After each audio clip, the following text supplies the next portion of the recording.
What is morning scramble? Kyle Wray is in, Vice President of Oklahoma State University. Good morning. Like the hat? Thank you. It's got the Old school. It is old school. What's that actually called? It's even a TPX hat. I mean, this hat is so it's an OSU baseball team hat. This hat's probably 18 years old. That hat's 18 years old. Yeah. Well, and you know all the names of each of the letters and all that. The different styles and stuff. But when I see that hat, I picture Gary Ward. Yeah. That's This what is I the picture. old Power O. The Power O. Okay. I know it's 18 years old because I had it before I came to Oklahoma State. So Wow. Yeah. That's cool. Yeah. You kept it in shape too. I did. I have one of those. I'm a hat guy. I mean, I have probably more cowboy hats than I deserve to own, but I also like baseball hats, and I have a little thing on the wall in my closet that you can hang those hats on. You just come in there and hang it up, and it keeps them in pretty good shape. And that looks great. Yeah. My dad had one of those, the rack in there, and his favorite hat, one of his favorite hats, because I thought it was funny, I guess, and he actually would wear it, and my mom would be ashamed of it. But I worked at a radio station where we had a promotion for Spam, right? Yeah. It's blue hat with gold lettering, so kind of, I guess, a Tulsa Golden Hurricane type of hat. But it just says Spam, and it may say 50 years or something, whatever. And he thought it was so funny. And when you're wearing a hat that says Spam on it, you're not the coolest cat unless you really are. Right. That's how he could wear that because it was funny. Yeah. But that's still in there. Because she'll open up the closet and you boys need to take some of these. It's like, no, they belong here. Yeah. I've got a couple of them, but I gave him several of them. But it's a Spam hat, Yeah. so you need one of those. That Spam 50 years. There's a dual meaning there. I mean, there's probably in existence for 50 years, and that's how long the product lasts if you have it in your shelf. That's exactly right. I think it does say 50 years because it was a war product. Mm-hmm. I mean, it really came out during the war times because we had meat shortages and everything else, and so that was a part of it. But I've even heard old radio shows where they were the main sponsor, and they had a jingle. We used to have the jingle in studio here. But boy, you listen to that, shows you the power of advertising. You listen to that jingle, and you go, man, I may have to stop and get me some Spam. It must have been a powerful jingle. It was, but it was like, it would go Spam. Oh, yeah. And so I did buy Spam. It's been a decade ago. And we used to have Spam when I was a kid, but my dad would fry it. It was always fried. Yeah. You didn't eat raw Spam with that gel on it, Yeah, oh, yeah. Oh, man. Yeah. But he would fry it, and then you'd load it up with mayo, and you had yourself Everything's a good sandwich. with mayo. That's right. It's like Vienna sausages or any of that And we stuff. used to do the same with bologna. He'd fry up bologna, Yep. but we called them, both my grandparents, both sets of grandparents, and they called them dog sandwiches. They'd say, "You want a dog sandwich?" Mhm. And that meant you were having a bologna sandwich. Mhm. And I've mentioned that to several people, and they had no idea what. Is that what you guys have heard? We didn't call it that, no, but I've heard it called that. Have you? before. Yeah. Because my grandparents would both say, "Hey, you want a dog sandwich?" And that meant you were going to have Spam Mhm. or bologna, and they'd fry it up, and the sides would curl up, Right. And yeah, same thing. You load that up with mayo, you got yourself a fine meal, I guess. Yeah. And but anyway, years later, I tried Spam again, and it wasn't even as good as it used to be. So I haven't. I have to Your find that palate's jingle. changed a My little. palate's changed a little bit, but hey, if you're hungry, Spam would work. I You guess. bet. Anyway, so how you been?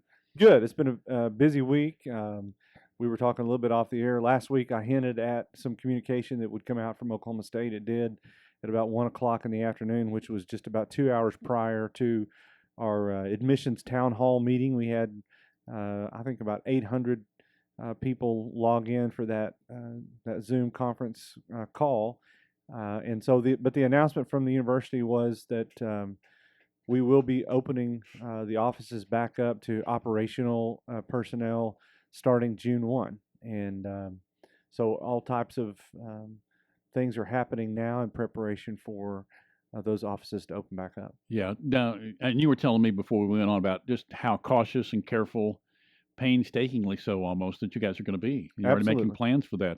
But do you have cohorts to bounce this off of, other universities or anything like that are doing similar things? We do, and then we have a task force that is made up of people across the campus, both people in health professionals and HR, our communication people, Monica Roberts and others, are part of that task force. And so, as the information is developed, then communications puts it out there. But absolutely, disinfecting, deep cleaning of the facilities, mask, um, disinfectant, hand sanitizer, those kind of things, social distancing, not having conference rooms open, break rooms or kitchen areas not open at Oh, all. okay.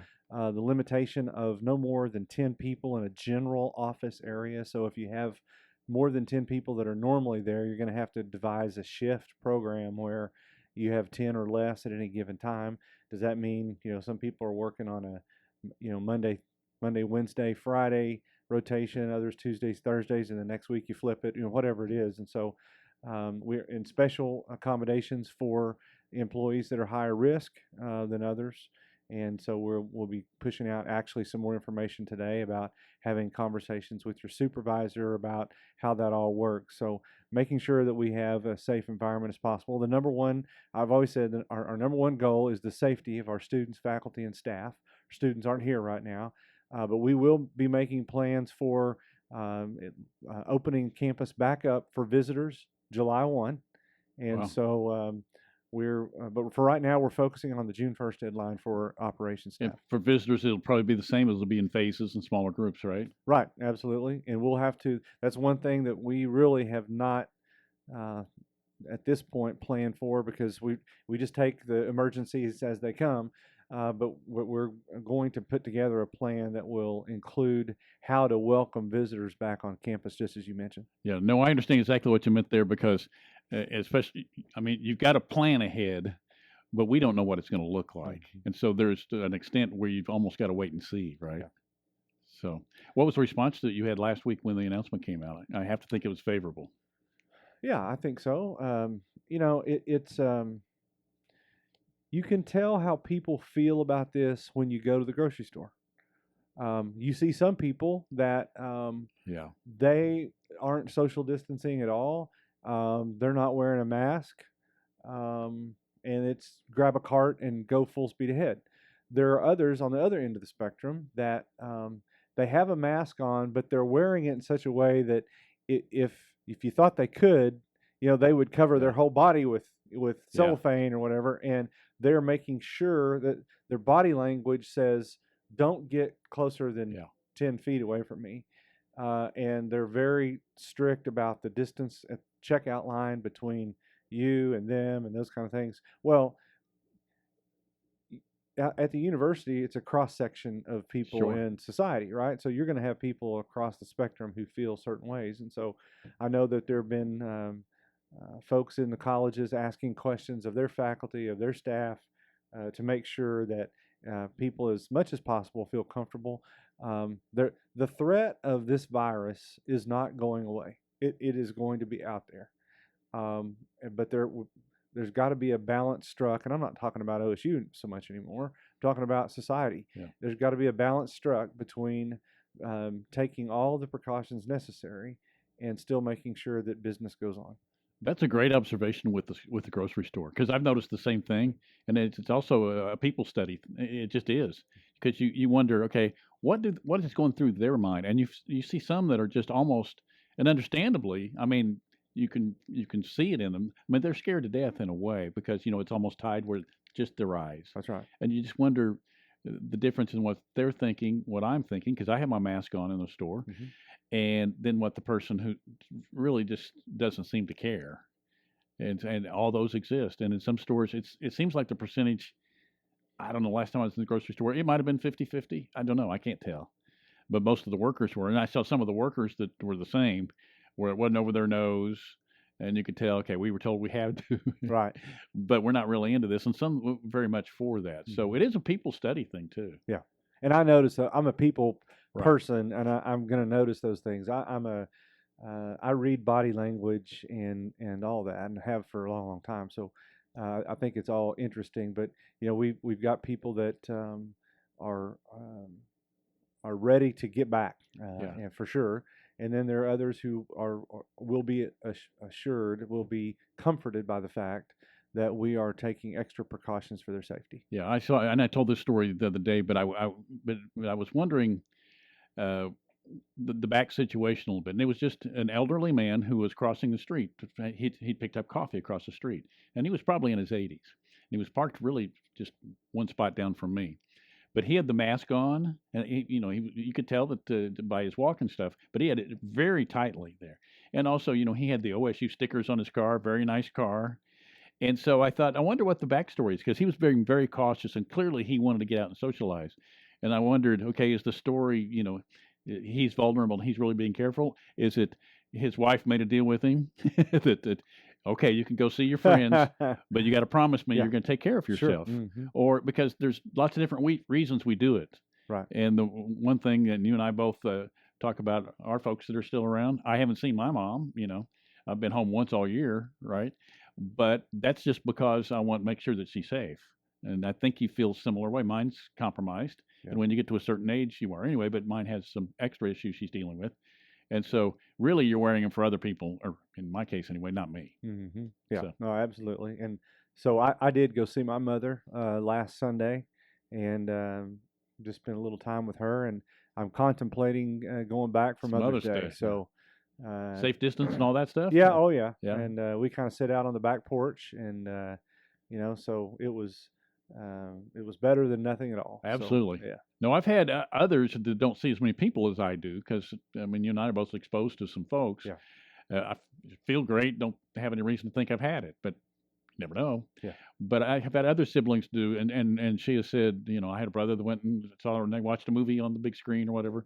But and when we ate, he sat clear at a different table, and so he's staying apart, but wanted to be able to spend time with her. You bet. But at the same time, came by himself, and then kept a distance. But it meant a lot that was done. So when you're doing it the right way, we still manage to function and also do what we're told. Yeah, and we're going to find ways to do that when we open campus back up, right?